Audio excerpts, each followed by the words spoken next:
Hello student, welcome back to our YouTube channel chem visual.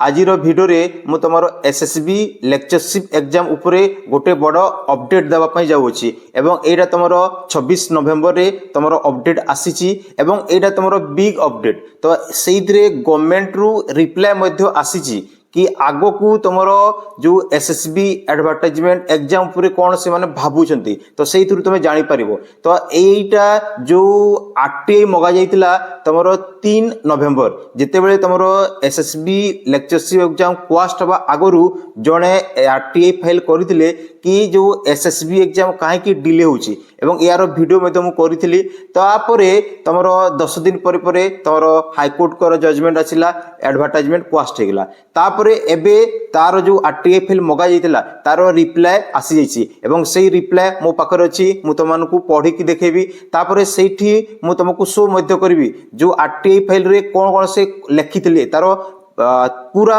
Detail मो पाखरे अछि तो मानकु मु सेटा पढ़ी की सुनेबी। तो एठू जना पड़िबो कि गवर्नमेंट कोन माने भाबुची अबाउट तमरो एसएसबी लेक्चरशिप एग्जाम। तो चलंतु पढ़ी की सुनिबा सेही नोटिस को।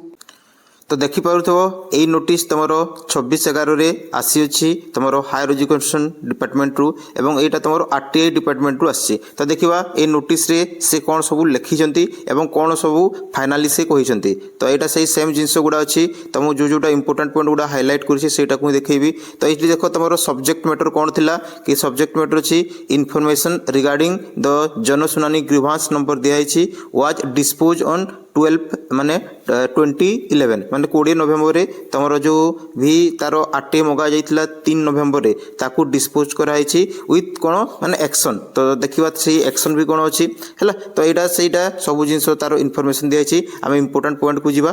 तो एई जगह रे जो पॉइंट गुडा लिखाइछि मु धीरे धीरे देखेबी तमनकु। तो एटा होछि तमरो एप्लीकेशन टा। तो एटा डिटेल अबाउट तमरो इन्फॉर्मेशन की तमरो रजिस्टर हेतिला 3 नवेम्बर रे तापरे सेटा तमरो डिस्पोज हेछि तमरो 20 नवेम्बर रे आ एठी लिखा भी हेछि देखो the grievance has been dispose with appropriate action ता ऊपर किछि एक्शन भी नै आइछि। तो सेटा को पढि कि जानिबा आज रो ए वीडियो रे।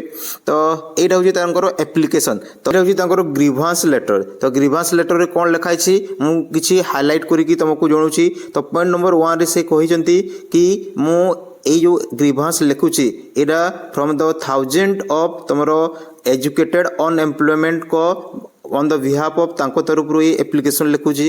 तापर सेकंड पॉइंट से लिखिजंती कि हमरो ओडिसा रे जो माने बहु जण फाइनेंशियली माने अनस्टेबल अछंती से माने जेति की रिक्वायरमेंट फी अछि सेटा भरी की तमरो अप्लाई करछंती लेक्चरशिप पोस्ट पई। तापर थर्ड लिखिजंती कि जो पिला माने अछंती जेते बेले एग्जाम होनी बहुत माने स्ट्रेस रे रहउछंती तो सेटा भी से लिखिजंती। तापर आ गोटे पॉइंट लिखिजंती कि बहु जण माने एमिति अछंती जो माने कि ड्रीम देखुचंती भविष्य रे गोटे माने टीचिंग पोजीशन पाइबे एवं गवर्नमेंट रे रही कि छुआ मान को पढ़ेबे। तो सेटा भी तांकर फ्यूचर अंधकार होची।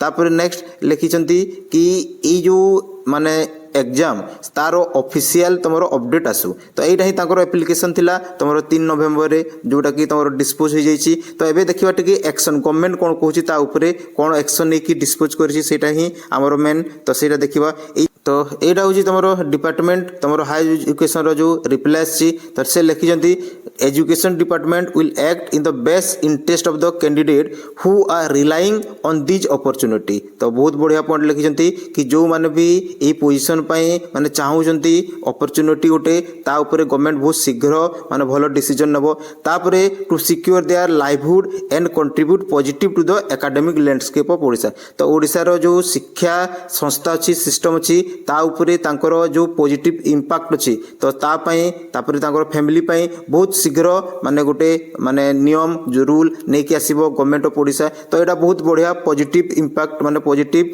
न्यूज़ कहले हबो। तो गवर्नमेंट ऑफ तरफ रु आसी। तो देखिबा आगो को कोन सब नियम आसुची तापर सेथिरे कोन चेंजेस हबो। तो बहुत बढ़िया पॉइंट लिखिजंती डिपार्टमेंट ऑफ हायर एजुकेशन रु।